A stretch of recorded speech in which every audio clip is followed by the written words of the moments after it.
इस वीडियो में हम बात करने वाले हैं हमारा जो फेस एक्सप्रेशन और जो आई कांटेक्ट है उसके बारे में। मान लीजिए आप जब भी किसी से मिलने जाते हैं तो सबसे पहले आप उनमें क्या नोटिस करते हैं?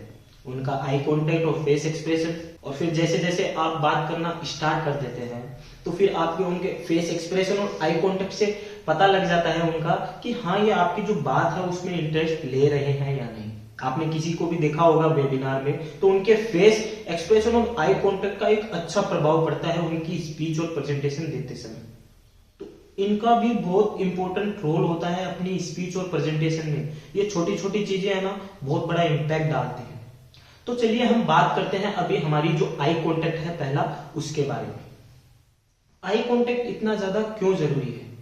आई कांटेक्ट आपका दिखाता है कॉन्फिडेंस सामने वाले को जब भी आप स्पीच देते हैं या प्रेजेंटेशन देते हैं।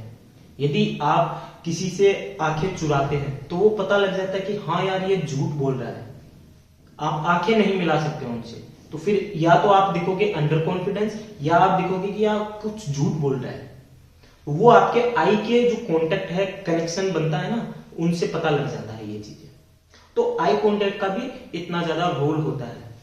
तो जब भी आप इसकी एक्सरसाइज अगर करते हैं तो इसके लिए आपको क्या करना है, मान लीजिए आपके घर पे सिस्टर या फिर भाई, कजिन कोई भी हो, तो उनको सामने बिठाकर, है ना, उनके साथ 2 या 3 मिनट या 5 मिनट तक आप आई कांटेक्ट कीजिए। आई कांटेक्ट कीजिए। आई कांटेक्ट के बाद में एक टाइम आएगा, फिर आप वो होने के बाद में आप एक अपने दोस्त के साथ में ऐसे आई कांटेक्ट कीजिए, उसको बता दीजिए कि हाँ, मैं ये चीज की प्रैक्टिस कर रहा हूं। इससे क्या आपका आई कांटेक्ट भी अच्छा होने लगेगा, आपको डर भी नहीं लगेगा स्पीच देते समय या आई कांटेक्ट करते समय, और आप कॉन्फिडेंस भी दिखेंगे। तो आपको क्या करना है, पहले आपके दोस्त को बिठा के बात करना है। बात करने के बाद में उससे आई कांटेक्ट बनाना है। 5 मिनट तक आप रख सकते हैं, ये आप प्रैक्टिस करने के लिए। फिर आपका अगर मान लीजिए नए नए दोस्त बने हैं तो आप ये चीज उनके साथ में भी कर सकते हैं। नए दोस्त के साथ में उनको बता दीजिए कि मैं इस चीज की प्रैक्टिस कर रहा हूँ। हाँ, ये थोड़ा सा आपको ऑकवर्ड लग रहा होगा, ये कॉम्प्लिकेटेड है ये, लेकिन फिर भी अगर आप करना चाहें तो आप नए दोस्त के साथ में या स्ट्रेंजर जिसको थोड़ा बहुत जानते हैं आप, उसके साथ में भी ये चीजें बता के आप प्रैक्टिस कर सकते हैं। जिससे होगा क्या, जिससे आप फिर अगर स्ट्रेंजर जो आपको थोड़ा बहुत जानते हैं ना, आप जिनको, उनके साथ में भी अगर ये कॉन्टेक्ट करते हैं तो फिर आप किसी से भी आई कांटेक्ट कर सकते हैं। जिससे क्या होगा, तो आपका कॉन्फिडेंस भी बूस्ट होगा और आप इनको आसानी से आई कांटेक्ट कर सकते हैं। अब इसका फायदा क्या होगा? मान लीजिए आप किसी को ज्यादा देर तक देखते हैं किसी भी स्पीच या प्रेजेंटेशन देते समय, तो ज्यादा देर देखना भी एक गलत तरीका हो जाता है, एक ऑकवर्ड या अनकंफर्टेबल लगने लग जाता है सामने वाले को। तो किसी को भी अगर आप जब भी आई कांटेक्ट करते हैं तो उसके आई कांटेक्ट के लिए आप 3 से 5 मिनट तक ही उसकी आंखों में देखें, उससे ज्यादा ना देखें, ताकि वो अनकंफर्टेबल ना हो। और अगर वो अनकंफर्टेबल होने लग जाएगा तो वो आपकी बातों को इग्नोर करने लग जाएगा, आपकी स्पीच पे ध्यान नहीं देगा। और जब आप स्पीच पे ध्यान नहीं देगा तो फिर उसके क्या रहेगा कि यार चले, यार जल्दी चले, कहीं पर भी आपको जाना हो, या वो बहाने निकालने लग जाएगा आपकी स्पीच को ना सुनने के। तो आई कांटेक्ट भी इतना होना चाहिए, ज्यादा लंबे समय तक किसी इंसान से आई कांटेक्ट ना हो। 3 से 5 सेकंड तक का आप रख सकते हैं, जिससे वो आप भी कॉन्फिडेंट लगेंगे और सामने वाला भी कंफर्टेबल लगेगा।